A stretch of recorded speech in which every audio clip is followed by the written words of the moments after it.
Title: Darkness in the Clock Workshop. The screen is black, except for the ticking of the clock. The ticking starts to go off beat, as if something is wrong. The words appear on the screen, every clock keeps time, but what happens when time gets stuck? The scene opens in first person, the protagonist holding a flashlight, entering an abandoned clock factory. Footsteps echo on the old wooden floor pulling the safe. The character shines the flashlight around the factory, discovering dozens of wall clocks, all stopped at different times, except for a few that are showing exactly 3:33. A cold sound rings out, not the usual clock chime, but a dull sound as if from deep within the wall. The character curses himself as the flashlight starts to flicker. The shadows on the wall begin to move. The character sees shadowy figures moving along the wall, as if working on the clocks. They pass tools, check components, but all without sound. The character steps back, almost dropping the flashlight. When the clock hands jump to 3:34, everything stops. The workshop returns to silence. The character decides to check again. The next day, he tries to wind the clocks, but they refuse to run. He sets up a camera to record the workshop at night. 3:33, a dark spot moves along the wall. When he watches the video, there is nothing but an empty workshop. Every night, the smell of old oil and the invisible rustling sound return. The character collects all the clocks in a corner, watching them. 3:33, one clock starts to wind itself. The clock hands spin rapidly and then suddenly stop. All the clocks make a long, flat ticking sound. The character panics and runs out of the workshop. The screen fades to black. Only the rhythmic ticking remains. The final text appears: some time cannot be measured. Some memories never fade. I remember because I was just looking at the clock wondering if I should go to sleep or watch another episode of crime. I was so engrossed in the phone ringing startled me. Lightly slashing my thigh the unknown number, I hesitated, then answered. Hello. My voice sounded low in the silence of my apartment. Silence, then a discreet breath. I repeated. Comfort crept into my voice. Who is this? The line was interrupted. I looked straight at my phone, shrugged and tossed it aside. Maybe a sad number, or a call. I sat back with my show. Any strange call out? My mind. 15 minutes later my phone rang again. Same strange number. Times I left it in the inbox. A minute passed and my phone vibrated with a notification of a new voicemail. I pressed play, the phone to my ear. The noise a second then filled the line for a few seconds, then a whisper. I can find you. A cold wind ran down my spine. I deleted the message and blocked the number. My hand a little run, just a fear. I automatically that there's nothing to worry about. I get up to make tea, hoping it will calm my nerves. As I wait for the kettle to boil, I find myself out the window, scanning the dark street below. Nothing but empty parking lots and summer labels. Returning to my long-lasting chamomile cocktail, I try to focus on my show, but my mind keeps wandering, replaying that whispering message. I can see you still. My phone vibrates. A message from a stranger. Nice pajama number. I look down at my faded Star Wars pajama pants and feel my stomach drop. How could they know? I jump up and run to each window, pulling back the time. I die so hard the pain, I can feel it in my neck. I dial 911 with shaking fingers. What's your 911 emergency? I take a deep breath. I get threatening calls and texts from someone saying they can see me. I think I'm being voice tracked. To the dispatcher, very calm and professional. Are you looking for immediate danger? No. Have you found anyone around your property? I don't think so. I didn't see anyone but you. While this is definitely concerning, we can't send the police unless there is an immediate threat. Have you blocked the phone number? But they are using different numbers. Now I understand. Lock your doors and windows, and if you see anyone suspicious or feel you are in danger, call us back immediately. I motivation found abundant and scared. They won't help me. My phone rings again. Another strange number. Contrary to my thoughts, I answer. Don't call me again. I try to be strong and not scared. A laugh, but we are just beginning. Sarah. Chapter 1. Dispatch. They know my name. Who is this? What do you want? I ask. I want you to look out the window. Sarah, I have a surprise for you. The line is dead. All my instincts are screaming at me not to do it, but I find myself moving towards by the window, my hand shaking as I reach into the vacuum of the door. I take a deep breath and pull it out just an inch. At first I see nothing, then a movement catches my eye. A figure standing on the sidewalk, blockchain, partially obscured by a tree. They are looking straight into my window. I let Though the door falls and stumbles away from the window, my heart is pounding. This can't be happening. It has to be a coincidence, right? Just some random person existing on the street. My phone vibrates with a new text. I told you I could see you. I'm scared. I run to my bedroom. Packing lightly and locking it behind me, I give the closet a go first just to be sure. The wood scrapes hard against the floor. Huddled in bed, I call 911 again. There's someone outside my apartment, I say, running softly. They've called and texted me and they're outside now. Please. I need help. Will send a patrol car to check. Stay home and lock the door. I crank up the engine and wait. Every muscle on my body tense. The minutes pass like hours. Every little sound helps me. The hum of the fridge, the ticking of the clock outside the window. My bedroom window. I haven't pulled my bedroom from looking up in fear. What I can see, the glass reflecting my pale face. Horror looking back at me behind the dark night sky. A few stars can be found, silhouettes of the trees, and a face pressed against the glass grinning. I scream in confusion, stagger out of bed. I fall hard onto the floor, wrapped up in the horse. Face disappears from the window, darts me to the corner of the room far from the window. I might have heard the phone ring in the living room, but there's no way I'm leaving the room. Give me a script, just paste it and ask. Give me a clean script, also include the length of the video, viral video transmit. I remember because I was just looking at the clock wondering if I should go to sleep or watch another episode of crime. I was so engrossed in the phone ringing startled me, lightly slashing my thigh. The unknown number. I hesitated, then answered. Hello. My voice sounded low in the silence of my apartment. Silence, then a discreet breath. I repeated. Comfort crept into my voice. Who is this? The line was interrupted. I looked straight at my phone, shrugged and tossed it aside. Maybe a sad number, or a call. I sat back with my show. Any strange call out my mind. 15 minutes later my phone rang again, same strange number. Times I left it in the inbox. A minute passed and my phone vibrated with a notification of a new voicemail. I pressed play, the phone to my ear. The noise a second, then filled the line for a few seconds, then a whisper. I can find you. A cold wind ran down my spine. I deleted the message and blocked the number. My hand a little run, just a fear. I automatically that there's nothing to worry about. I get up to make tea, hoping it will calm my nerves. As I wait for the kettle to boil, I find myself out the window, scanning the dark street below. Nothing but empty parking lots and summer labels. Returning to my long-lasting chamomile cocktail, I try to focus on my show, but my mind keeps wandering, replaying that whispering message. I can see you still. My phone vibrates, a message from a stranger. Nice pajama number. I look down at my faded Star Wars pajama pants and feel my stomach drop. How could they know? I jump up and run to each window, pulling back the time I died. So hard the pain, I can feel it in my neck. I dial 911 with shaking fingers. What's your 911 emergency? I take a deep breath. I get threatening calls and texts from someone saying they can see me. I think I'm being voice tracked. To the dispatcher, very calm and professional. Are you looking for immediate danger? No. Have you found anyone around your property? I don't think so. I mean, I didn't see anyone but you. While this is definitely concerning, we can't send the police unless there is an immediate threat. Have you blocked the phone number? But they are using different numbers. Now I understand. Lock your doors and windows, and if you see anyone suspicious or feel you are in danger, call us back immediately. I motivation found abundant and scared. They won't help me. My phone rings again, another strange number. Contrary to my thoughts, I answer. Don't call me again. I try to be strong and not scared. A laugh, but we are just beginning. Sarah. Chapter 1. Dispatch. They know my name. Who is this? What do you want? I ask. I want you to look out the window. Sarah, I have a surprise for you. The line is dead. All my instincts are screaming at me not to do it, but I find myself moving towards by the window, my hand shaking as I reach into the vacuum of the door. I take a deep breath and pull it out just an inch. At first I see nothing, then a movement catches my eye. A figure standing on the sidewalk, blockchain, partially obscured by a tree. They are looking straight into my window. I let though the door falls and stumbles away from the window. My heart is pounding. This can't be happening. It has to be a coincidence, right? Just some random person existing on the street. My phone vibrates with a new text. I told you I could see you. I'm scared. I run to my bedroom, packing lightly and locking it behind me.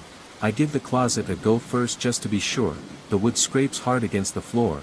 Huddled in bed, I call 911 again. There's someone outside my apartment, I say, running softly. They've called and texted me and they're outside now. Please. I need help. Will send a patrol car to check. Stay home and lock the door. I crank up the engine and wait. Every muscle on my body tense. The minutes pass like hours. Every little sound helps me. The hum of the fridge, the ticking of the clock outside the window. My bedroom window. I haven't pulled my bedroom from looking up in fear. What I can see, the glass reflecting my pale face. Horror looking back at me. Behind the dark night sky a few stars can be found, silhouettes of the trees and a face pressed against the glass. Grinning, I scream in confusion, stagger out of bed. I fall hard onto the floor, wrapped up in the horse. Face disappears from the window, darts me to the corner of the room. Far from the window. I might have heard the phone ring in the living room, but there's no way I'm leaving the room. Give me a script, just paste it and ask. Give me a clean script, also include the length of the video, viral video transmit. Hello everyone, I am the storyteller and I am here to help you today. Before we get started, hit the like button and subscribe to the channel now. Let's get started and relax. The first time the car passed me I barely noticed. The second time, I felt a little nervous. The fifth time, my heart was pounding so hard I could barely hear my own gasps as I sat there in my beat-up old car on that pitch-black stretch of highway. I realized with growing horror that I was not only trapped, I was being hunted. My name is Alex, and until that night, I had never given much thought to how vulnerable we all are out there on the open road. I was driving back from a business conference in Phoenix, taking the long way home to Los Angeles to enjoy the solitude after days of socializing and small talk.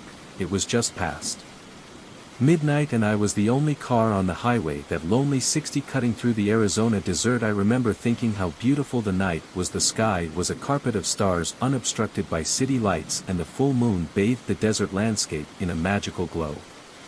The radio was playing an old Eagles song and I tapped my fingers on the steering wheel, feeling more relaxed than I had been in months. That's when my car started to lurch. At first I thought I had hit a bump, but then the engine coughed up. Lights on my dashboard started flashing and I felt the car lose power. I managed to pull over to the side of the road before it died completely. The sudden silence was almost deafening after the noise of the engine and radio. No, no, no, I muttered, turning the key in the ignition. Nothing, not even a click. I pulled out my phone knowing what I was going to see. No signal, of course. For a while I just sat there trying to decide what to do. I had some water and snacks in the car, but no flashlight, no flares. I know there is a town about 30 miles away, but in this dark walking seems like a bad idea. My best option is to wait for another car to pass and hope they stop to help. That's when I see headlights in my rearview mirror. Relief fills me as I see the car approaching. I turn on my hazard lights and get out of the car. Wave to get their attention, but the car doesn't slow down. It speeds past me, kicking up a cloud of dust that makes me cough as it disappears into the darkness ahead. I catch a glimpse of a black sedan. Its tail lights fade into the night. Thankful there's nothing, I grumble. Getting back in the car, I try the engine again, more out of hope than expectation. Still nothing as I lean back in the seat, trying to figure out my next move. At first I saw the headlights in my mirror again. I thought it was another car, but as I got closer I realized it was the black sedan that had passed me before turning around. My heart was pounding. Maybe they had noticed I was in trouble and turned to help, but again the car sped past without slowing down. This time though I could have sworn it had slowed down just a little as it passed me.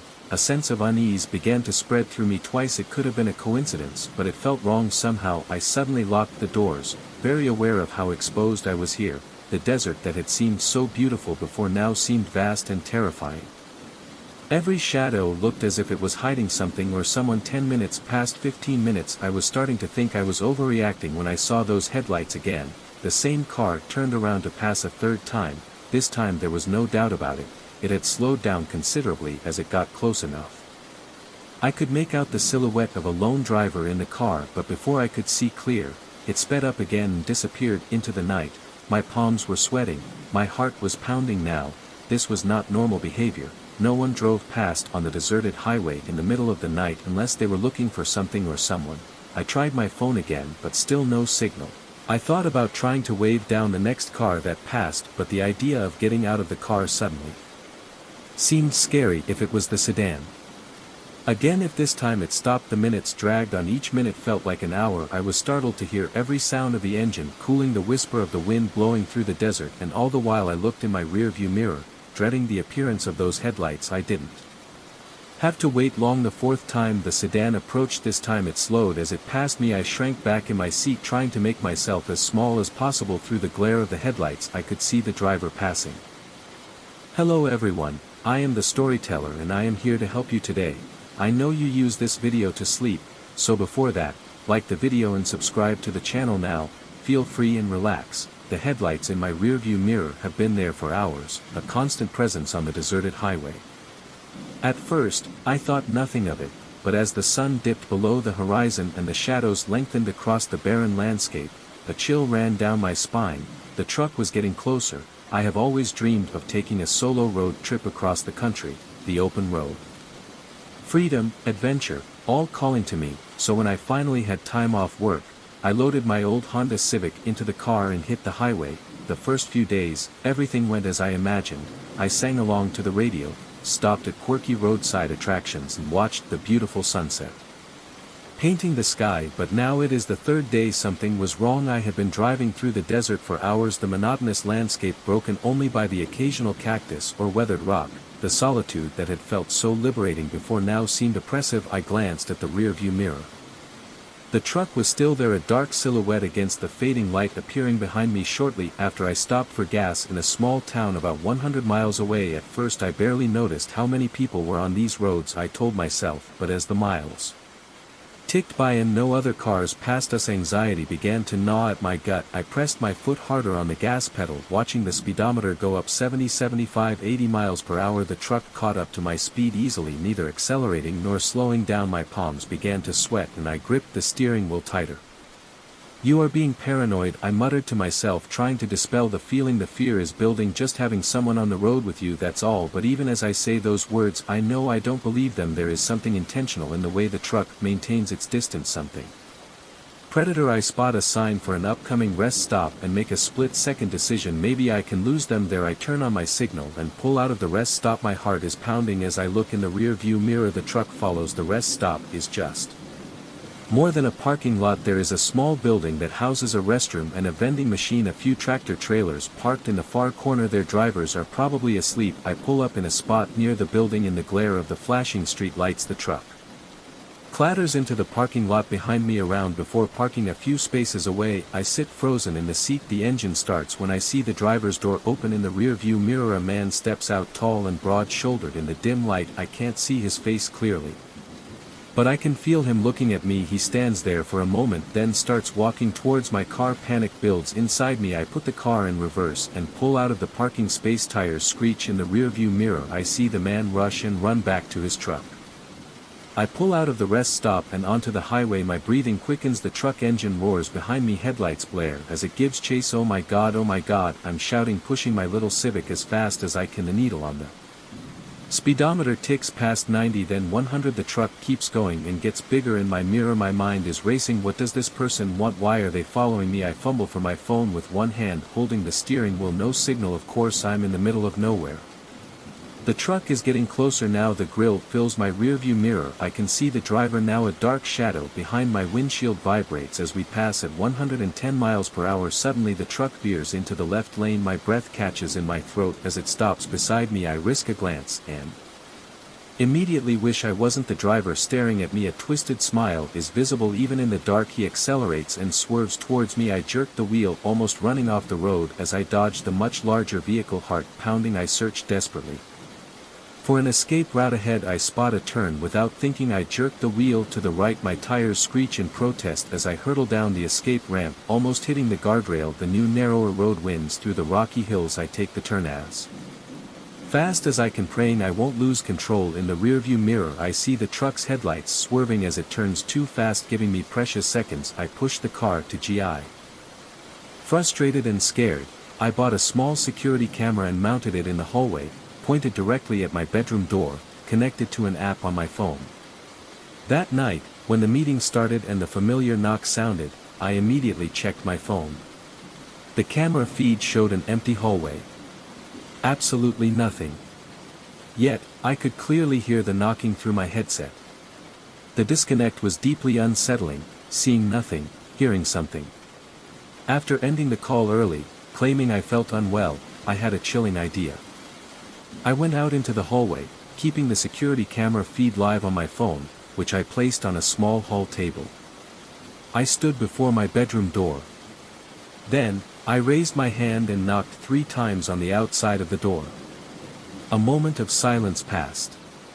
Then, from inside the empty bedroom, 3 soft taps answered. Tap, tap, tap. I froze.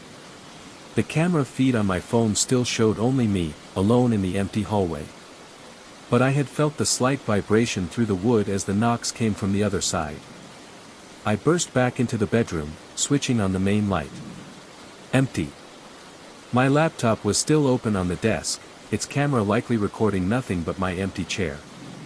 Since that night, nothing has changed. The knocking happens almost every meeting night. My colleagues still sometimes catch glimpses of the shadow.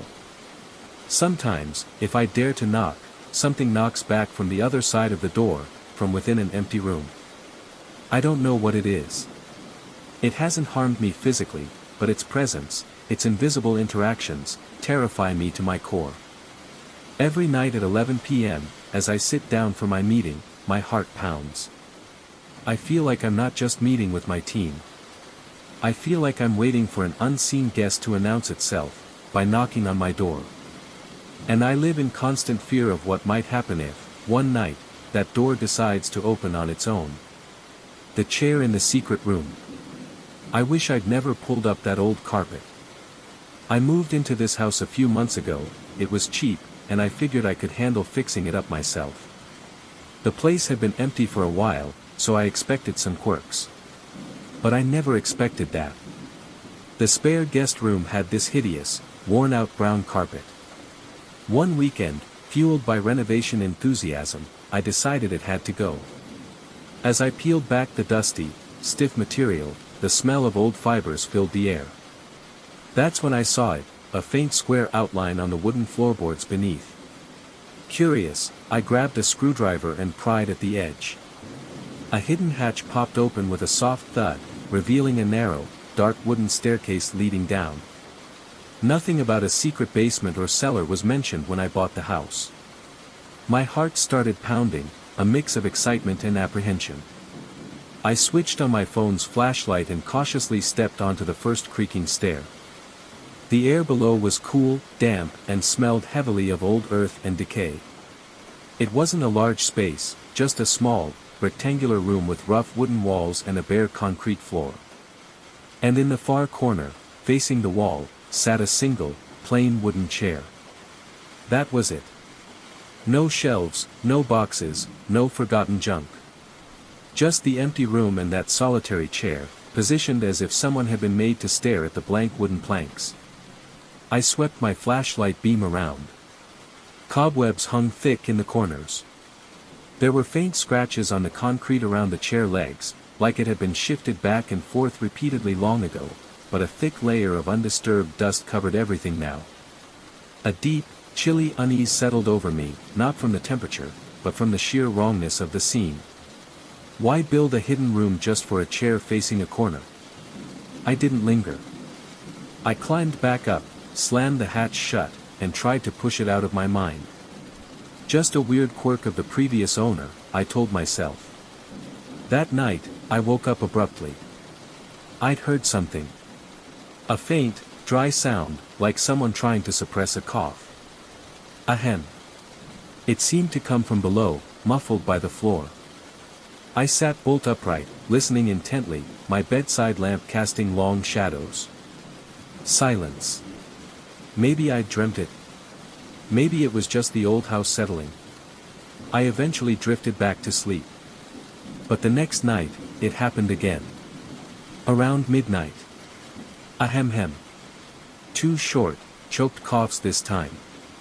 The sound was faint but distinct. Real fear started to prickle my skin. I got out of bed, turned on the hallway light, and stood outside the guest room door. Silence. Taking a deep breath, I opened the door. The room was empty, the carpet still half rolled up, the hatch closed. I knelt and pressed my ear to the wooden hatch. Nothing. But I knew what I'd heard. The coughing became a disturbing pattern over the next few weeks. Not every night, but often enough to wreck my sleep. Always between midnight and 2 a.m. Always that same muffled, dry, choked sound. I started locking the guest room door, a useless gesture, I knew, but it made me feel marginally better. I finally decided I had to investigate properly in the daylight. Armed with a heavy flashlight and, admittedly, a large wrench for courage, I opened the hatch again and descended into the stale air. The room was exactly as I'd left it. The chair still faced the corner. I meticulously checked the walls, floor, and ceiling again. No vents, no cracks, no hidden openings. No sign of rodents. I tapped the walls, solid wood. Then I had an idea. Maybe the chair itself was the problem. An old object, maybe it held something. It sounded ridiculous, but I was getting desperate. I grabbed the dusty chair. It wasn't heavy. Awkwardly maneuvering it up the narrow stairs, I carried it straight out to the backyard and threw it next to the trash bins. Looking back down into the secret room, I saw the clean square patch on the dusty floor where the chair had stood. The room was now completely empty.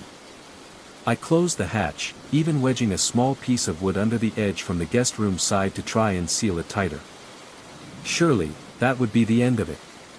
But it wasn't. Around 1 a.m. that night, the coughing returned. Ahem. Just one, soft and muffled. Removing the chair had changed nothing. The sound was still coming from that empty, hidden room beneath the floor. I tried setting up a voice recorder in the guest room.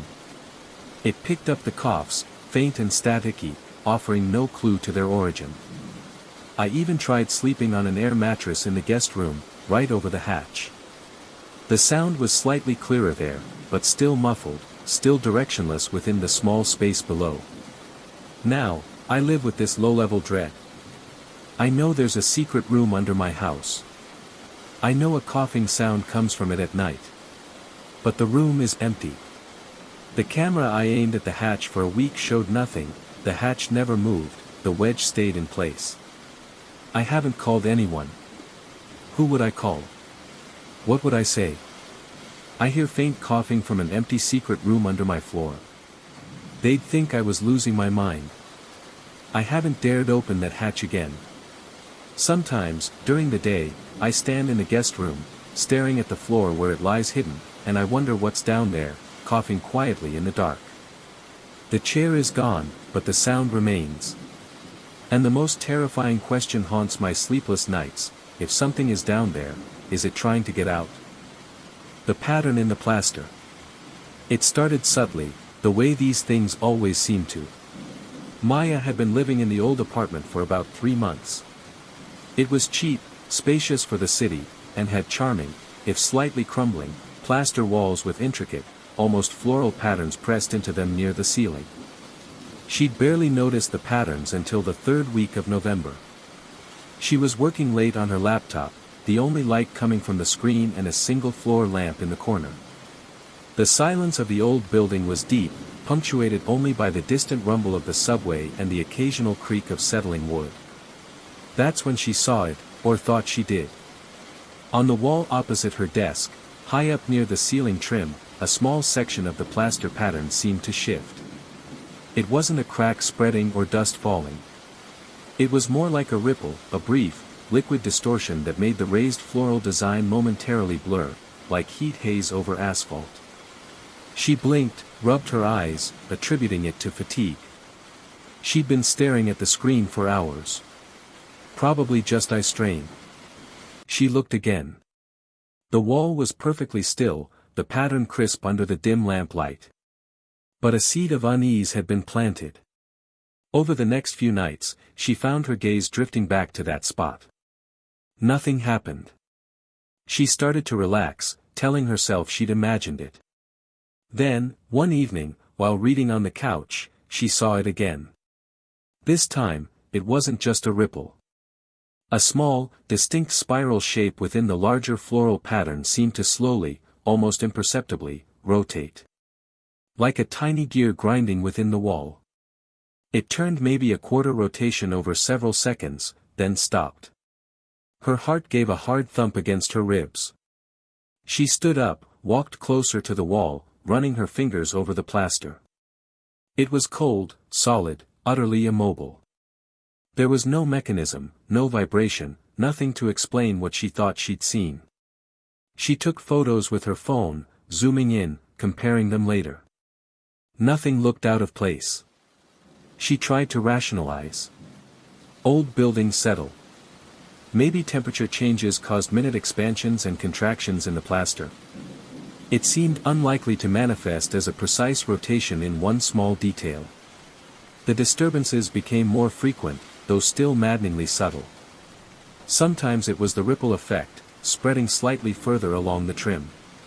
Other times, it was the slow rotation of different small elements within the plaster pattern, a leaf shape curling slightly tighter, a bud seeming to unfurl by a hair's breadth. It only ever happened late at night, when the building was quiet, and always when she was alone. Sleep became difficult. She'd lie in bed, staring at the shadowed patterns on her bedroom ceiling, convinced they were moving just outside her peripheral vision. Every creak of the floorboards, every sigh of the radiators, felt connected to the subtle voodoo occurring on the walls. She started leaving lights on, hoping the brightness would deter whatever it was. It didn't. The patterns shifted regardless, their movements seemingly more confident under direct light. She mentioned it tentatively to her landlord, an old man who shrugged it off. Plaster dust, maybe. Old places breathe, you know. He didn't seem concerned. She thought about calling a building inspector, but what would she say? "Excuse me, I think the decorative swirls on my wall are moving slightly." She felt ridiculous. One Friday night, exhausted and frayed, she decided to confront it. She sat directly facing the wall, light on, phone ready to record. For almost an hour, nothing happened. The plaster remained stubbornly inert. Just as she was about to give up, convincing herself she was truly losing her grip, it started. Not just one small spiral, but a whole section of the pattern began to move. It wasn't random shifting, it was coordinated. Multiple floral elements rotated in unison, ripples flowed outwards from a central point and then back inwards, like a slow, silent tide pulsing within the wall. It was mesmerizing and deeply horrifying. The pattern wasn't just moving, it was behaving. It felt deliberate, almost organic. She managed to record about 30 seconds of it before her hand started shaking too badly. Watching the playback later sent ice water through her veins. The video was clear. The pattern was moving. It undulated, pulsed, shifted in ways that defied physics. There was no sound, just the silent, impossible animation embedded in the solid wall. That night, the feeling of being watched, which had been a low hum of anxiety before, became an overwhelming certainty. It felt like the wall itself was aware of her, its countless plaster eyes observing her reaction. The subtle movements took on a new character, less like random shifts, more like breathing. A slow, rhythmic pulsing that seemed to sync with the deepest silences of the night. She couldn't stay. The next morning, numb with lack of sleep and a creeping dread that felt like it was physically crawling under her skin, she started packing. She avoided looking directly at the pattern trim, but she could feel it. A silent, expectant energy radiating from the walls. As she carried the last box out, she paused at the doorway, forcing herself to look back one last time. The apartment was empty, bathed in the gray morning light. She scanned the walls near the ceiling. The plaster pattern was still. Perfectly, unervingly still. But just as she turned to leave, she saw it out of the corner of her eye. High up on the wall facing the hallway, outside her apartment door, a small section of the identical plaster pattern rippled. A slow, languid pulse that seemed to acknowledge her departure. Maya didn't wait. She fled the building, not stopping until she was miles away, surrounded by the noise and anonymity of the city. She never went back, abandoning her deposit and several belongings. Sometimes, late at night in her new, modern apartment with its plain, unadorned walls, she finds herself staring intently at the smooth drywall, her heart pounding. She reassures herself there are no patterns here, nothing to watch her, nothing to move.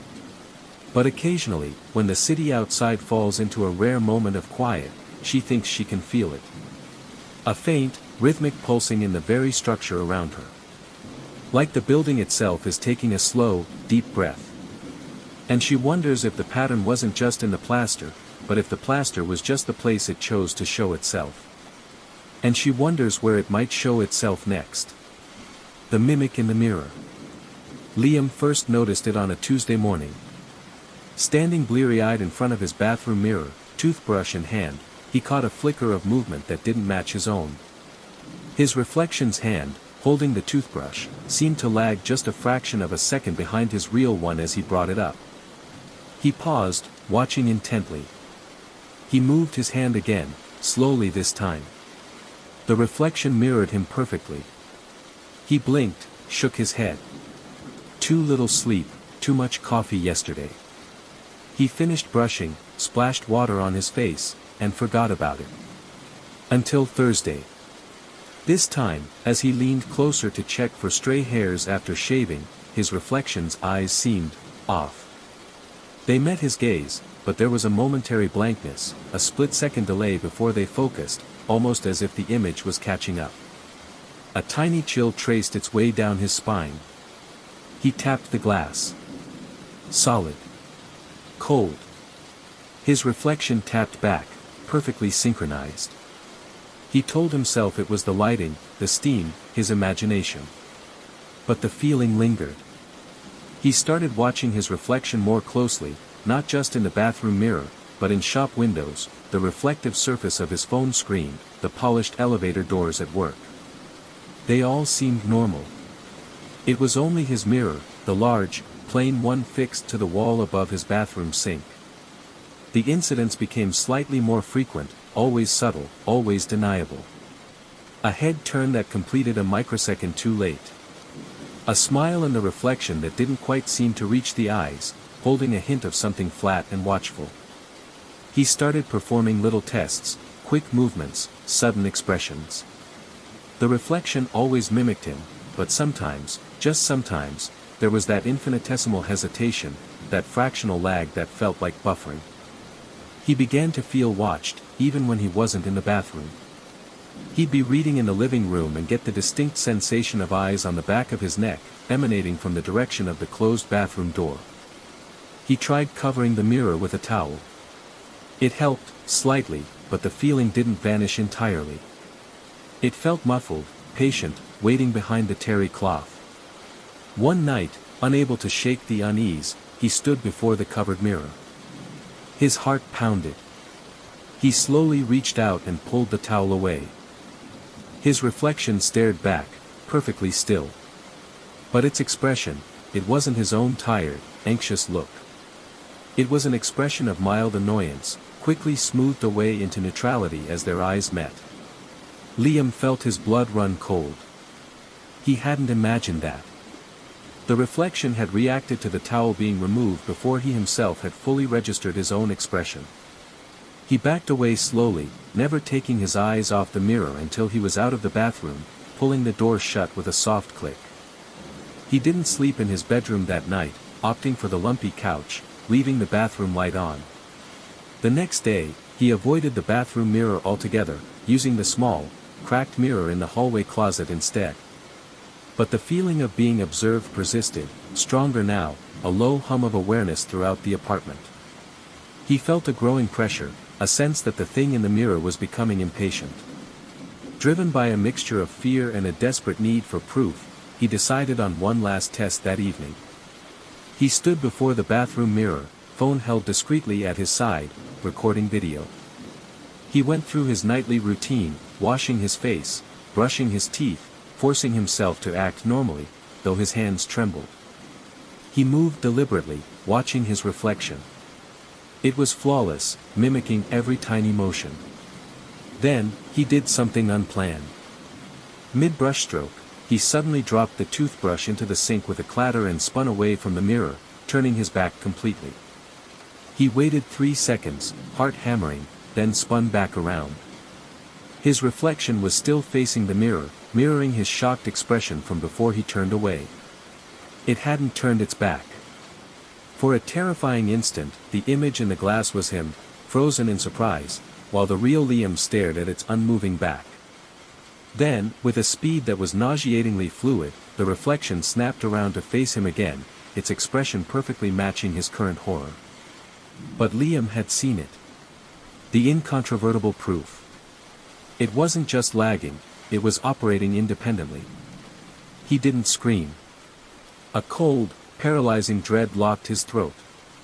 He backed out of the bathroom, grabbed his keys and wallet, and fled the apartment, not bothering to lock the door. He spent the night at a cheap motel across town, leaving the bathroom light off and avoiding glancing at the mirror above the dresser. Sleep was impossible. The image of his reflection, facing the wrong way, was burned into his mind. What was it? What did it want? Why his mirror? He never went back to the apartment.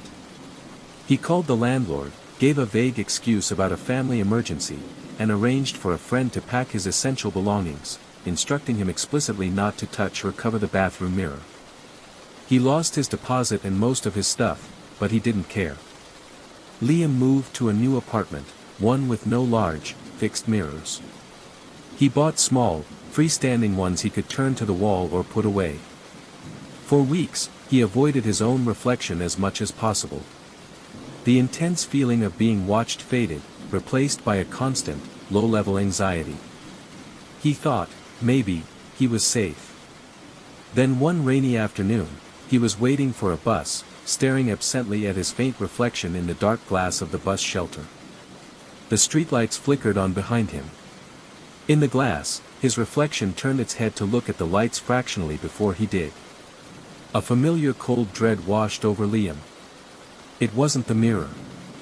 It was him. Or rather, it was the thing that mimicked him. And it had followed. He looked around wildly, but the street was just wet pavement and hurried pedestrians. He looked back at the glass. His reflection smiled, a wide, slow smile that didn't reach its eyes, holding nothing but cold, patient awareness. It knew he'd seen it.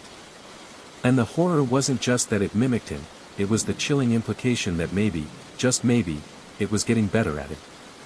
The rule of 3 knocks. It started with a misplaced grocery list. Clara was sure she'd left it on the kitchen counter, but after searching everywhere, she found it tucked neatly inside her shoe by the front door. Strange, but she shrugged it off, blaming her own forgetfulness. A few days later, her favorite mug, the blue one she always used for morning tea, vanished from the drying rack. She spent 10 minutes hunting for it before finding it sitting perfectly centered on her closed laptop lid in the living room. Again, weird. Annoying, even. But explainable. Maybe she was more tired than she realized. The small, inexplicable relocations continued. Keys appearing on the bookshelf, a book from her nightstand found balanced on the bathroom faucet, her reading glasses perched atop a lampshade. It was never destructive, just odd.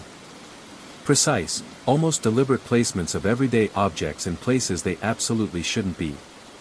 Clara started doubting herself, wondering if she was developing memory problems or even sleepwalking. She lived alone in a quiet apartment building, locks always secured. There was no sign of forced entry. She even set up her phone to record the living room one night, but the footage showed nothing but empty, silent hours. Then came the knocks. It was late, nearing midnight. Clara was drifting off to sleep when she heard it, 3 distinct, quiet knocks. Tap. Tap. Tap. They weren't loud, not like someone urgently demanding entry. They sounded like they came from inside her apartment. Maybe the bedroom door. Heart pounding, she sat up, listening intently. Silence. Just the low hum of the refrigerator from the kitchen. Probably the pipes settling, she told herself, although it hadn't sounded metallic. It had sounded like knuckles on wood. She forced herself to lie back down, pulling the covers tighter. The next night, it happened again. Tap. Tap. Tap. Same time, same quiet deliberation. This time, it sounded closer, perhaps from the closet door across the room. Goosebumps rose on her arms. She whispered, "Who's there?" Her voice trembled in the stillness. No response. Only the heavy silence pressing back. She didn't sleep well after that.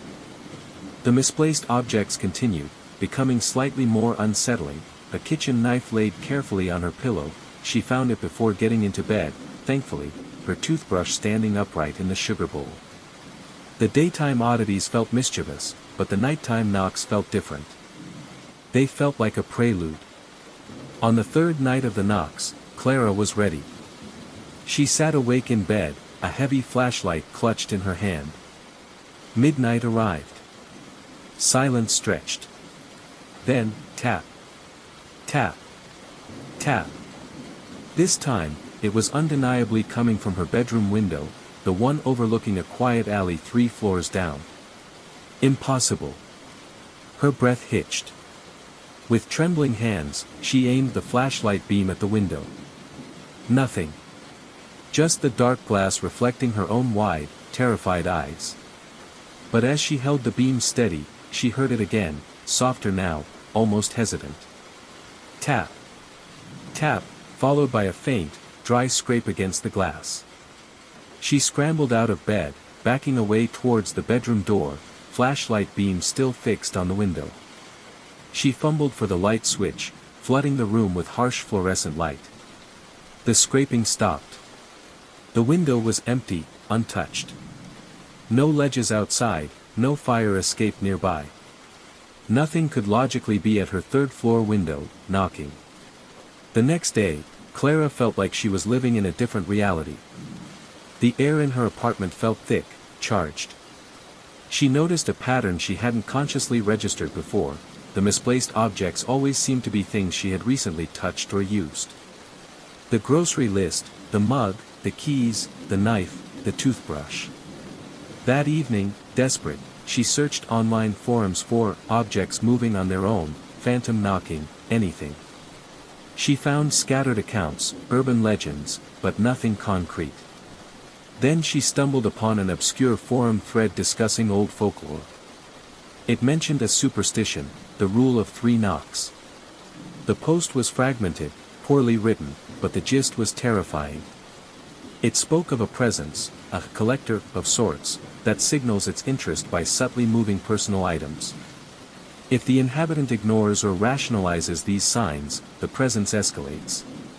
It begins knocking, 3 knocks, each night, from a different location within the dwelling, drawing closer. The folklore warned, never acknowledge the 3rd knock on the 3rd night. Don't respond, don't investigate, don't even look towards the source. Acknowledging it, the thread claimed, confirmed an invitation. Clara's blood ran cold. Last night had been the 3rd night of knocks. And she had looked. She had shone the flashlight directly at the window. She spent the rest of the evening in a state of near panic. What had she invited? The misplaced objects seemed to stop. The apartment was eerily still. No keys on bookshelves, no mugs on laptops. My reflection was there, dimly visible, but behind it, deeper within the blackness, something pale had shifted. Like a face turning away just as I looked. I blinked, rubbed my eyes. Must be exhaustion, screen fatigue playing tricks. I shrugged it off, gathered my things, and left. The next night, it happened again. I powered down, and as the screen went dark, I watched it intently. For a split second, clear as day, I saw a face in the monitor's black depths. It wasn't mine. It was pale, featureless except for 2 dark smudges where eyes should be, and it was looking straight out. Then, it vanished, leaving only my own wide-eyed reflection staring back. My heart hammered. I flicked the monitor back on, the familiar desktop appeared. Off again, just blackness and my reflection. I checked the power cord, the connections. Everything was normal. I told myself it was a strange afterimage, a weird burnout on the screen phosphors. But it hadn't looked like a technical glitch. It had looked intentional. Over the next few nights, the phenomenon became more persistent. Every time I turned off the monitor, the pale face would appear for a second or two in the dark screen.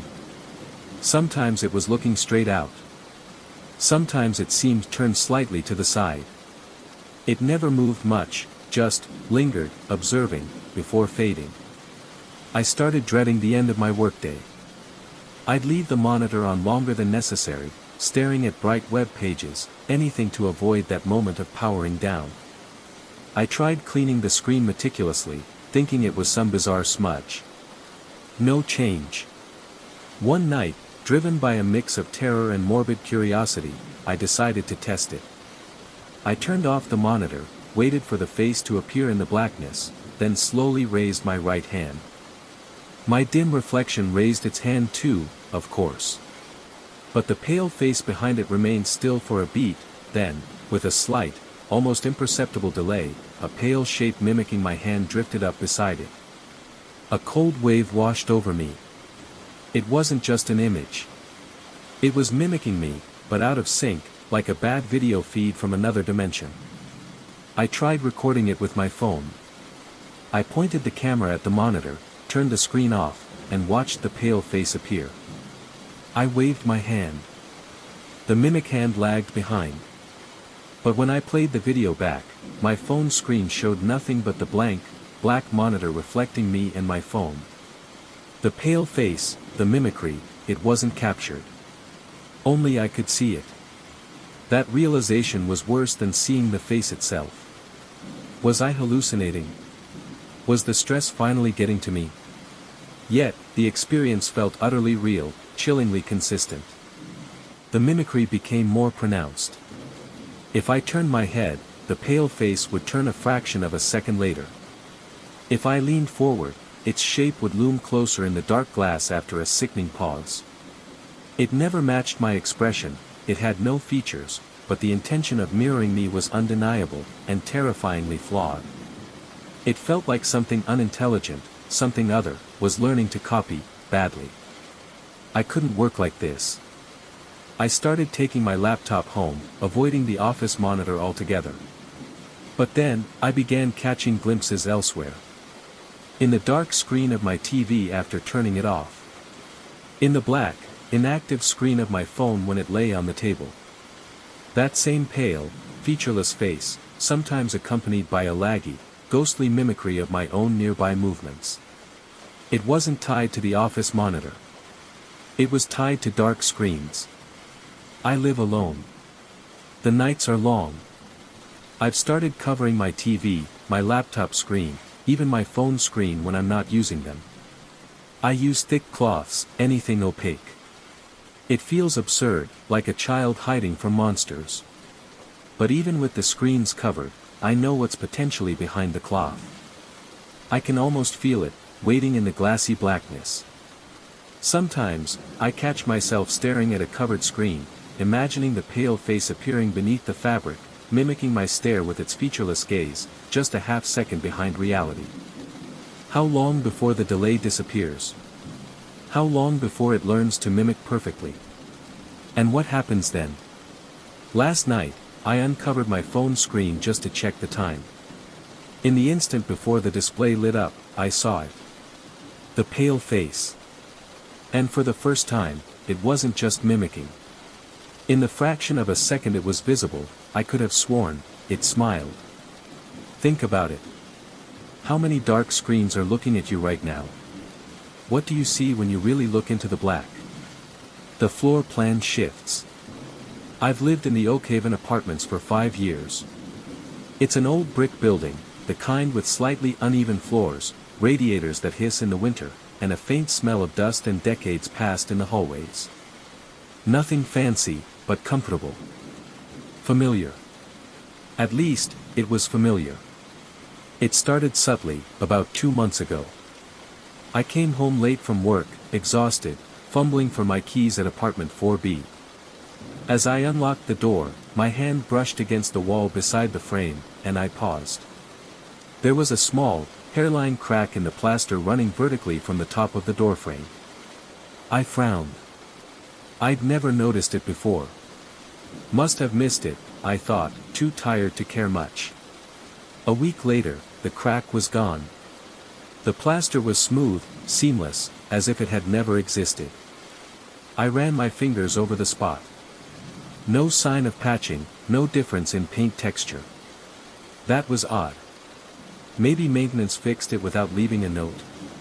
Unlikely, they usually leave notices. I shrugged it off, deciding I must have imagined the crack in the first place. Then came the door. Down the hall from me, near the stairwell, there's always been a blank stretch of wall. One Tuesday morning, heading out, I saw a door there.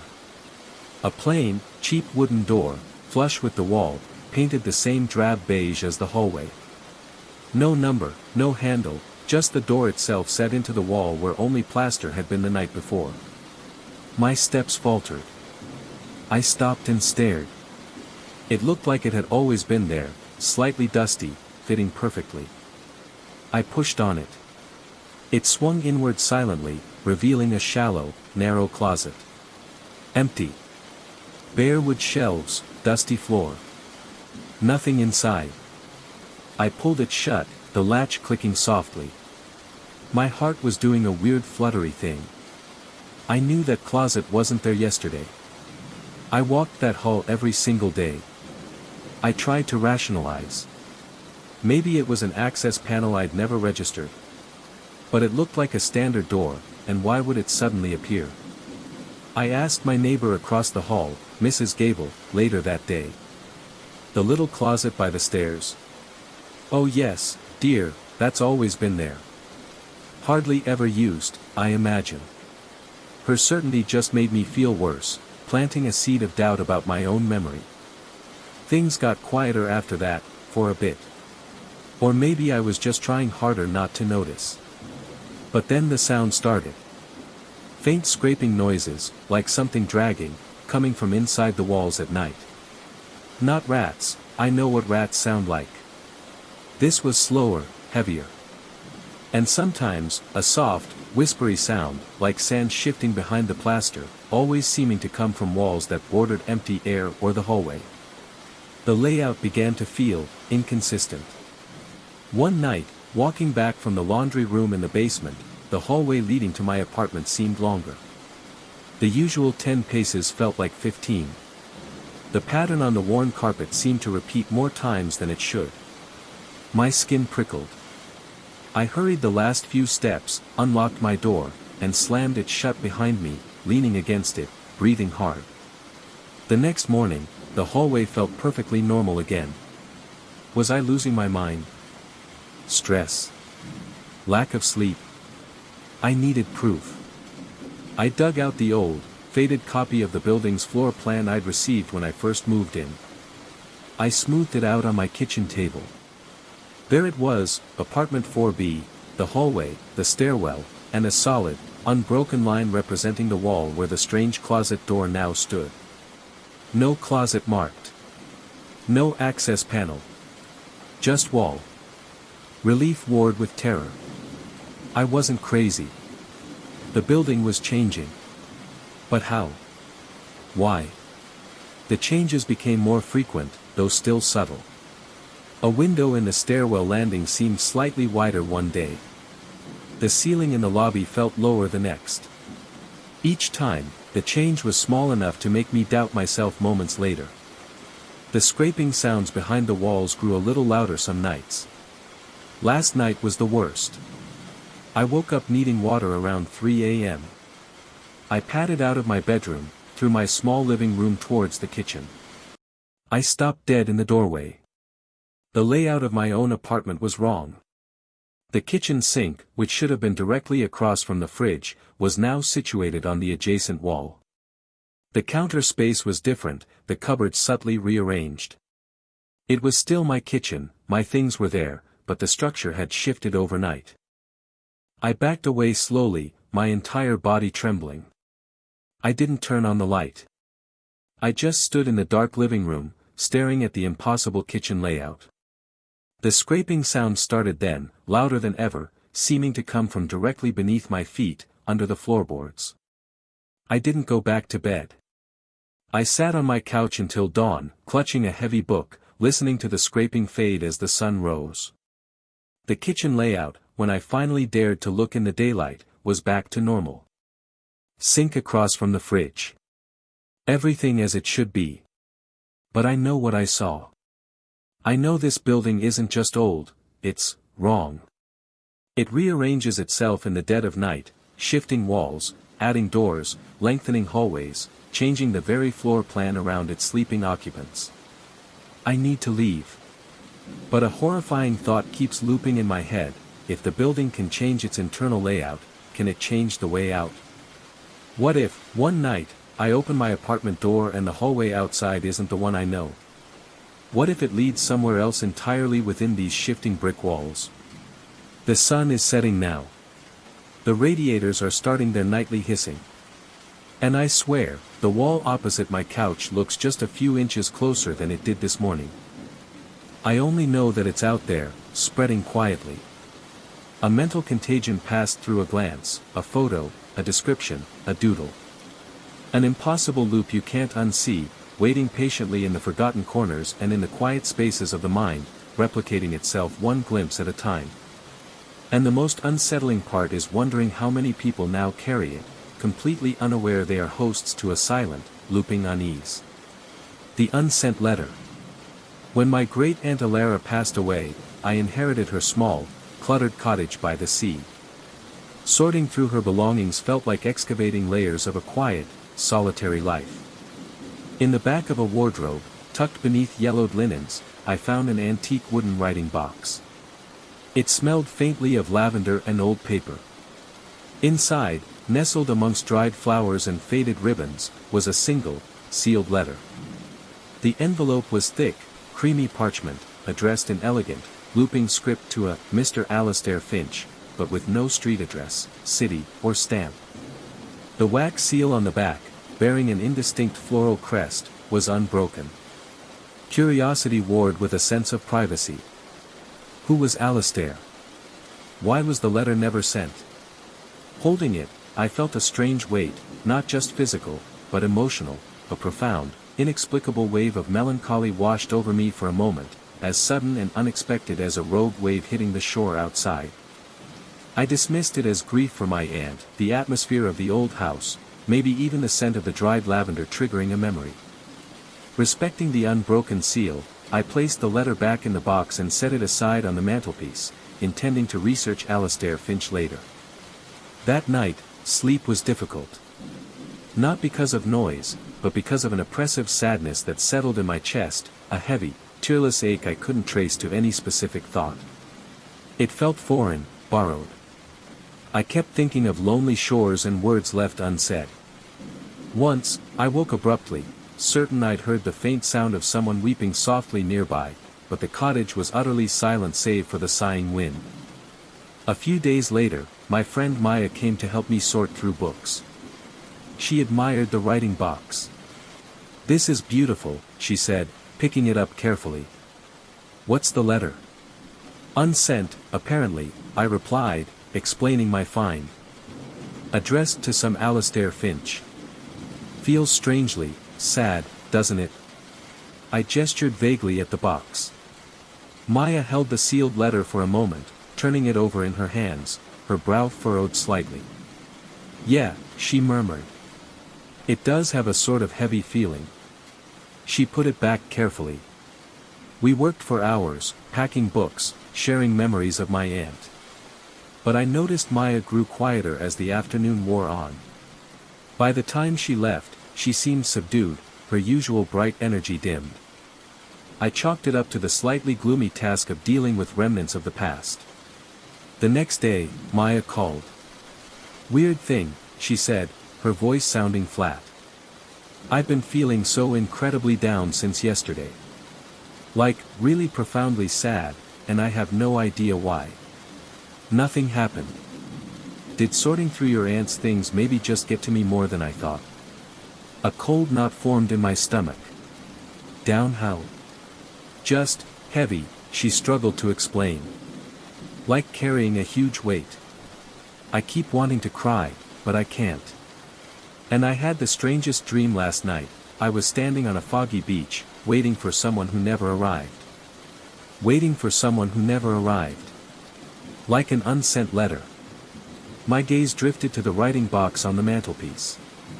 The connection felt tenuous, illogical, but terrifyingly real. Had Maya caught the sadness just by holding the letter? My own melancholy hadn't lifted.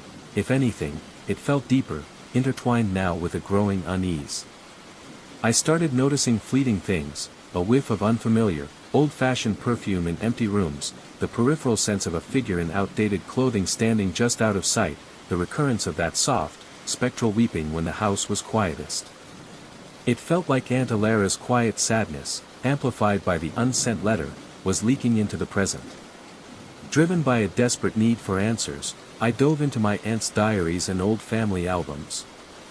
I found mentions of a young man named Alastair Finch, someone Alara had been deeply in love with decades ago, before he moved away abruptly, communication ceasing. There were pages filled with aching loneliness and unspoken words. The final entry about him simply read, "Wrote to Alastair today. Perhaps this time." The diary ended shortly after. She had likely written the letter, full of decades of pent-up emotion, but for some reason, fear, pride, hopelessness, she never sent it. She died with that intense, unresolved longing trapped within the sealed envelope. The horror was understanding that this potent emotion, this lifetime of regret and sorrow, had somehow imbued the physical object. It wasn't a traditional haunting by a spirit, but by the feeling itself. And it was contagious. Touching the letter, perhaps even being near the box with intent or sensitivity, allowed the profound sadness to latch onto a new host. Maya had held it. I had held it. I knew I couldn't leave it where someone else might find it, touch it, and become infected by this quiet, devastating sorrow. Destroying it felt wrong, disrespectful to my aunt's trapped emotions. Burning it might release the feeling in a more chaotic way. With trembling hands, I took the writing box, the unsent letter still sealed inside. I wrapped it carefully in layers of thick cloth, then placed it inside a sturdy metal tin. I drove miles away, deep into a part of the woods far from any path, and buried the tin beneath the roots of an old, gnarled oak tree. Back at the cottage, the oppressive weight began to lift almost immediately. The phantom weeping ceased. The air felt lighter, cleaner. When I spoke to Maya a few days later, she sounded more like herself, confused but relieved that the inexplicable sadness had faded to a dull echo. But the knowledge remains. I know what that letter contained, not in words, but in feeling. I know that emotions, especially powerful, unresolved ones, can linger, clinging to objects like a psychic residue. And I know how easily that residue spread. Now, I look at heirlooms differently. Old letters, dusty boxes, forgotten trinkets, I wonder what echoes they might carry. I find myself hesitant to touch things steeped in unknown history. Because while I contain that particular sorrow, how many other unsent letters, unspoken regrets, and unexpressed griefs are sitting quietly in attics and forgotten drawers, waiting for a hand to reach out and inadvertently catch their contagious ache. The thought sends a deeper chill down my spine than any ghost story ever could. The midnight line. The fluorescent lights of the 14th floor hummed a low, tired buzz, a sound I usually found comforting during late nights at the office. But not tonight. Tonight, close to midnight, the familiar hum felt like a warning. My desk lamp cast a lonely circle of light on my cluttered workspace, leaving the rest of the open-plan room steeped in shadows that felt deeper than usual. I leaned back, trying to stretch the stiffness from my shoulders. I'd stayed late countless times, wrestling spreadsheets and firing off last-minute emails. Standard stuff. Yet, this particular night felt heavy. Every creak of my chair, every distant rumble from the street below made me jump. I kept glancing towards the vast, dark windows overlooking the empty city, my reflection staring back like a nervous stranger. Around 11:30 p.m., needing a jolt, I made the long walk to the break room at the far end of the hall. The corridor lights flickered overhead, and my footsteps echoed louder than normal in the profound silence. The coffee tasted stale, bitter, but I drank it anyway, hoping it would keep the growing unease at bay. Back at my desk, I tried to focus. Spreadsheets blurred. My eyes kept darting to the clock on my monitor, 11:51 p.m. The air felt colder, the small space heater under my desk doing nothing. I rubbed my hands together, feeling a prickle of anxiety I couldn't shake. It felt like waiting for something. Then, it happened. Ahring. The sound shattered the silence, harsh and metallic. It wasn't my computer, not my cell. It was the old desk phone sitting near the edge of my workspace, a relic from years ago, gathering dust. My heart leaped into my throat. That phone wasn't connected. We'd switched to VoIP and cell phones ages ago. Management had decommissioned those old lines. It rang again, insistent, echoing through the empty cubicles. My breath hitched. Part of me screamed to ignore it, to grab my bag and run. But another part, a cold, morbid curiosity, took hold.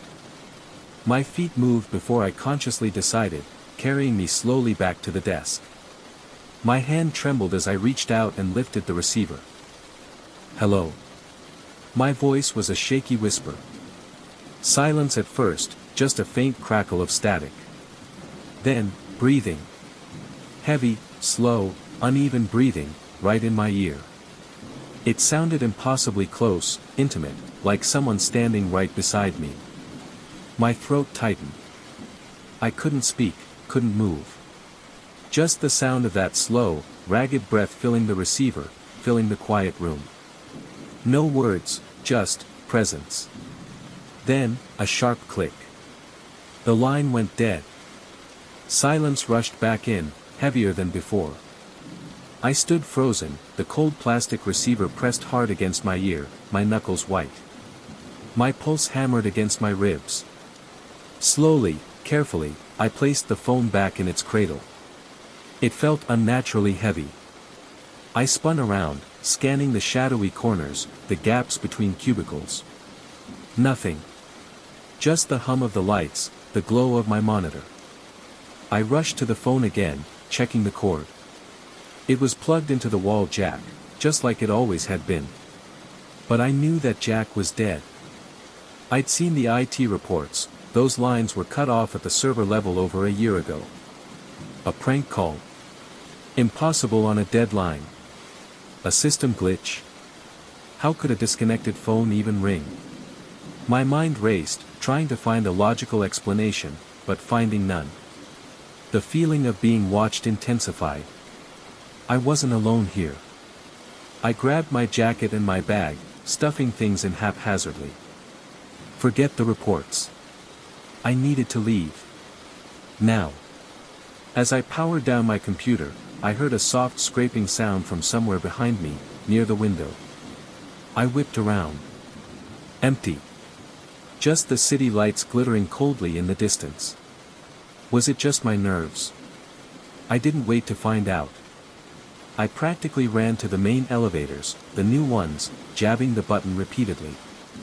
Waiting for the car felt like an eternity. Inside, the doors slid shut, and I leaned against the cool metal wall, gasping. My reflection showed a pale, wide-eyed face. Buzz. My cell phone vibrated in my pocket. I fumbled it out. Unknown number. My stomach plummeted. Against my better judgment, I answered. Hello. Silence. Then, a single, soft exhale, right into the microphone. Before I could scream or hang up, the call ended. The elevator doors dinged open onto the deserted lobby. The security desk was empty. I didn't care. I pushed through the main doors into the cold night air and sprinted to my car, locking the doors the second I got inside. I drove home faster than I ever had, checking my rearview mirror constantly, half expecting to see those long, thin fingers pressed against my back window, or to hear that breathing beside me in the passenger seat. Back in my apartment, I turned on every light, double-locked the door, and checked the windows. My phone lay on the coffee table, silent. But the fear lingered, cold and heavy in my chest. I went back to the office the next day, arriving late, needing the daylight and the presence of my colleagues. The old phone sat on my desk, inert, dusty. I told a coworker what happened. They laughed, patted my shoulder, and reminded me the phone was dead. "Stress gets to you, man," they said. Maybe they're right. Maybe it was stress, exhaustion, a freak electrical surge. But I know what I heard. The breathing. The click. The impossible call on a deadline, and then again on my cell. I don't stay late anymore. Ever. I finish my work from home if needed. That old desk phone. It's buried under a pile of files now. I don't look at it. But sometimes, when the office gets quiet, even during the day, I think I hear it. A faint, distant ring. Or maybe it's just the echo of breathing in a silent room. And I can't shake the feeling, even now, that someone, or something, is still on the line, just waiting for me to pick up again. The floor above. It started subtly, as these things often do. A faint scraping noise from the apartment directly above mine. I live on the third floor of an older, slightly creaky building. Noises are part of the package. At first, I figured it was Mrs. Henderson packing up. She was moving out, leaving the unit vacant until the landlord found a new tenant. Just boxes, I told myself, turning up my TV. A week after she left, the scraping stopped. Silence settled in from upstairs, the kind of quiet that only an empty apartment has. It was peaceful, for a while. Then, about 2 weeks later, I heard footsteps. It was late, maybe 1 a.m. Just a few steps, hesitant, like someone pacing across the wooden floor above. My blood ran cold. I froze, listening intently. Silence returned. Settling noises, I reasoned, my heart thudding. Old building. But the steps had sounded too distinct, too human. The next night, it happened again. Footsteps, maybe 5 or 6 this time, directly over my living room. Then, a soft thud, like something small had been dropped. I muted my TV again, straining to hear. Nothing more. I called my landlord the next morning. "Just confirming Unit 4B is still vacant." "Yep," he said, sounding busy. "Completely empty. Haven't even shown it yet." "Why?" "Oh, just thought I heard something last night." "Must have been pipes," I lied, feeling foolish. But it wasn't pipes. The footsteps became a nightly occurrence, always between 1 and 3 a.m. Sometimes pacing, sometimes shuffling. Always stopping if I made a noise, if I coughed, shifted on the couch, or turned up the volume. It felt like whatever was up there was listening. One night, feeling bold, or maybe just sleep-deprived and angry, I grabbed a broom and thumped the ceiling hard, right where the footsteps sounded loudest. Thump, thump, thump. Silence. For a full minute, blissful silence. I almost relaxed. Then, from directly above where I'd hit, came 3 slow, deliberate thuds in reply. Thump, thump, thump. My breath caught. The broom handle suddenly felt ice-cold in my hands. It wasn't random noise. It was answering me. The fear started to consume me. I stopped sleeping properly. Every creak in my own apartment made me jump. I started leaving the radio on low all night, desperate to drown out the sounds from above. It didn't work. I'd still hear them, faint footsteps weaving between the music, a soft drag like furniture being moved inches at a time. I tried recording it on my phone.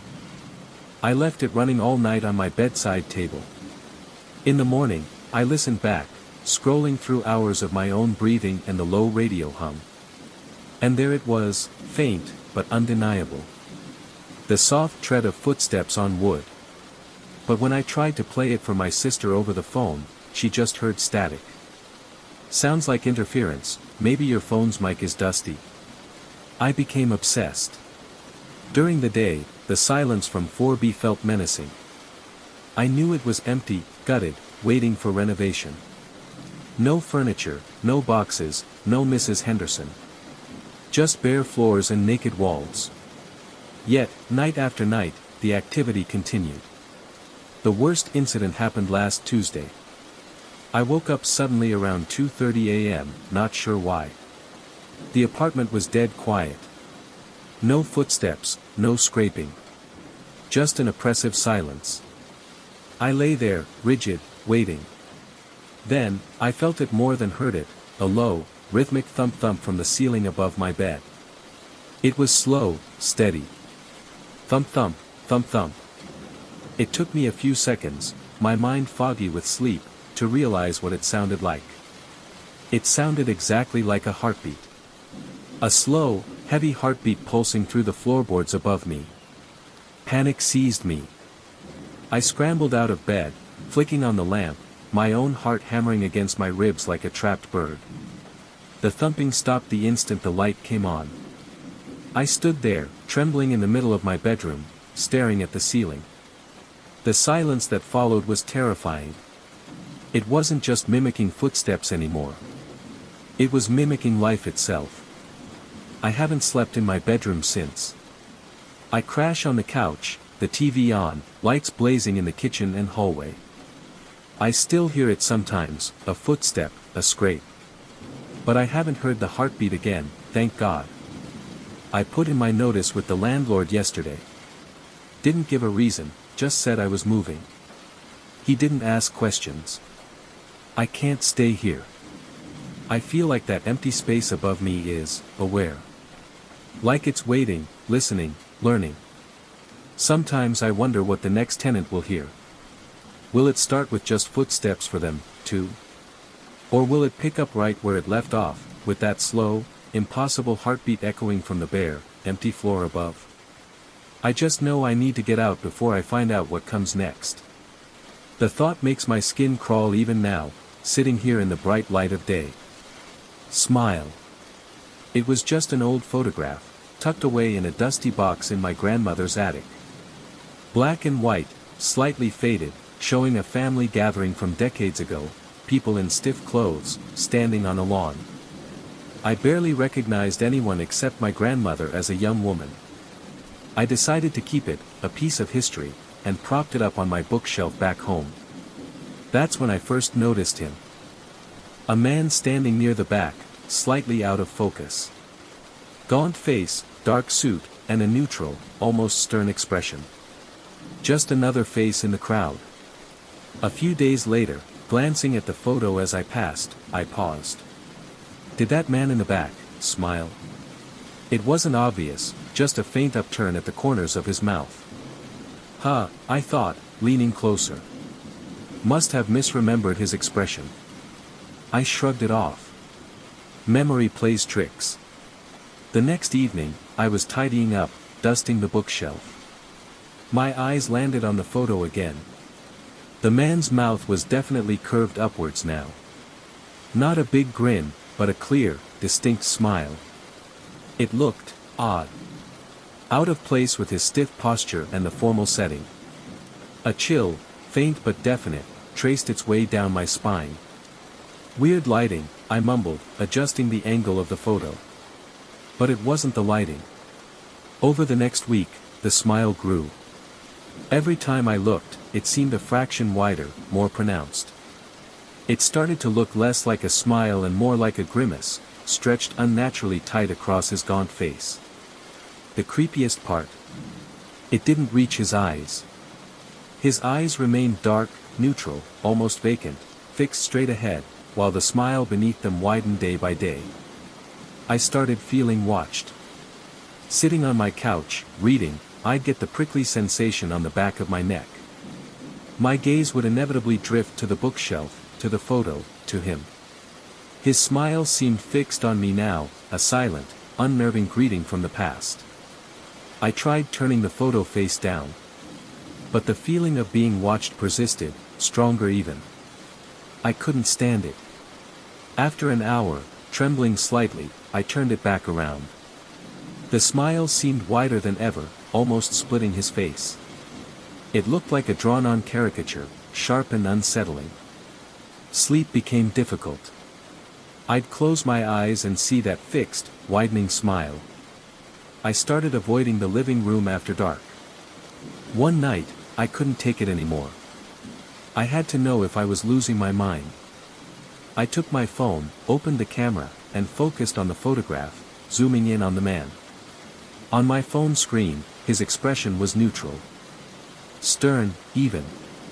Exactly as I first remembered it. My blood turned to ice. I lowered the phone, looking directly at the physical photograph on the shelf.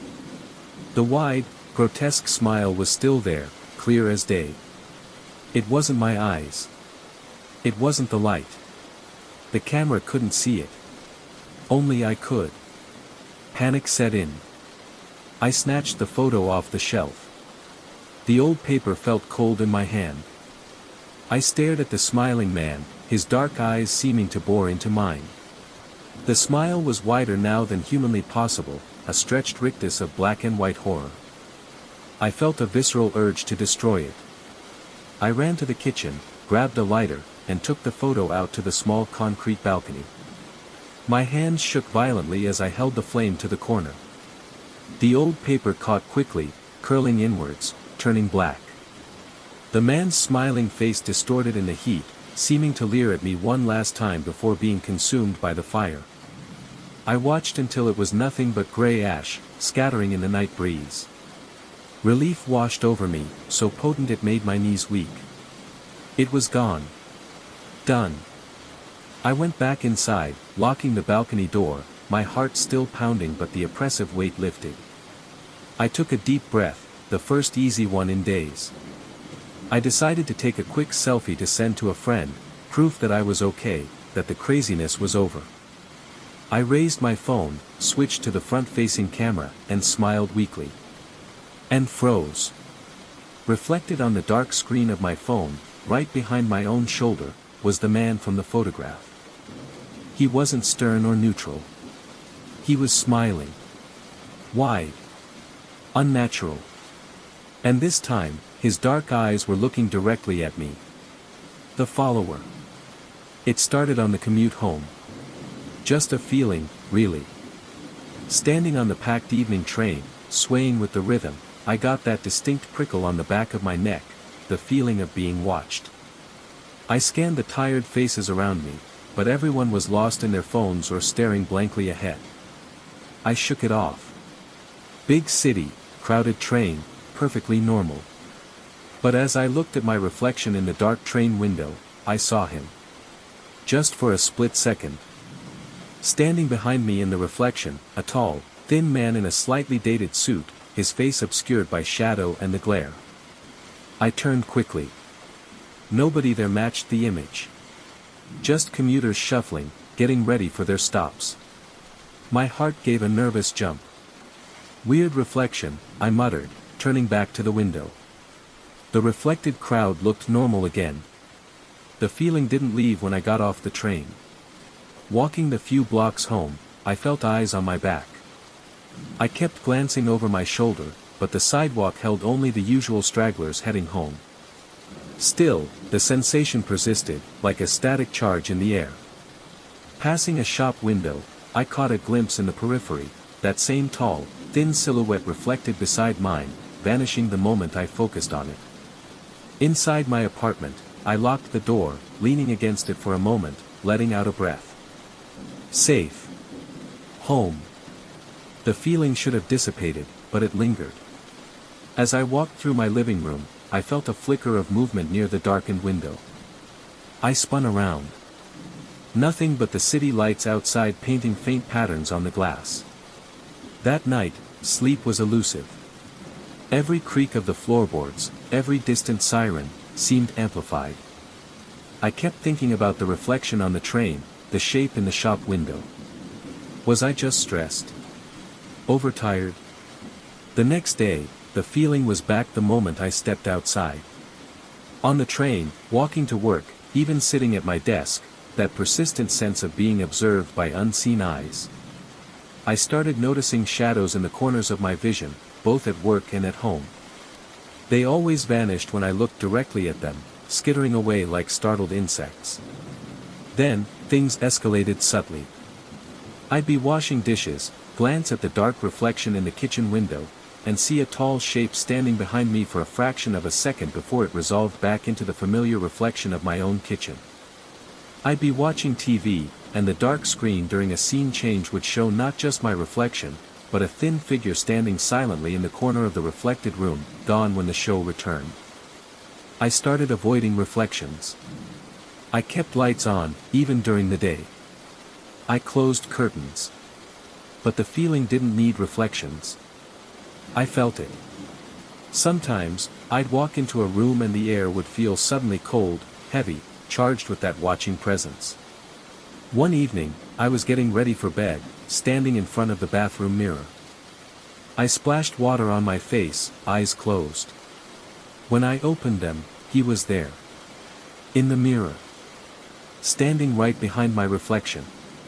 Tall, thin, face still indistinct, shrouded in a shadow the bathroom light couldn't pierce. He wasn't moving. Just watching my reflection. I didn't scream. I couldn't. Pure, paralyzing terror froze me to the spot. My own reflection stared back, eyes wide with horror, but the figure behind it remained still, impassive. I could see the slightly too long fingers of its hand resting on my reflected shoulder. Slowly, fighting every instinct screaming at me to run, I turned around. The bathroom was empty. Small, tiled, brightly lit. No shadows, no cold spots. Just me, alone, heart pounding so hard it hurt. I looked back at the mirror. My reflection stared back, alone. The figure was gone. But I knew it wasn't gone. It was just unseen. It's been weeks now.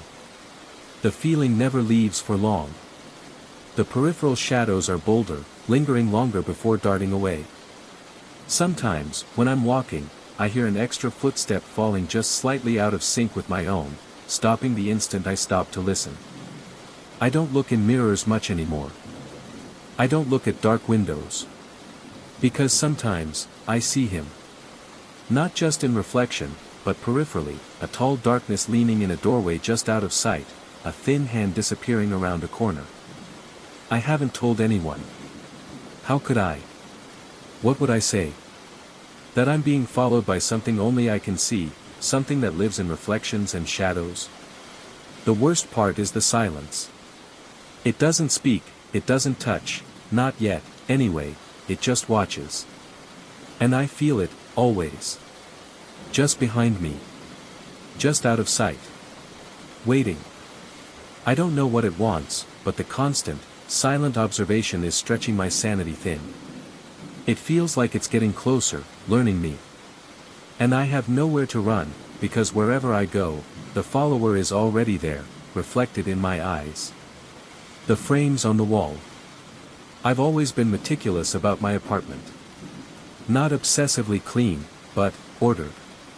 Especially the gallery wall in my living room, a collection of photos marking trips, family moments, and milestones, all hung in perfectly straight lines.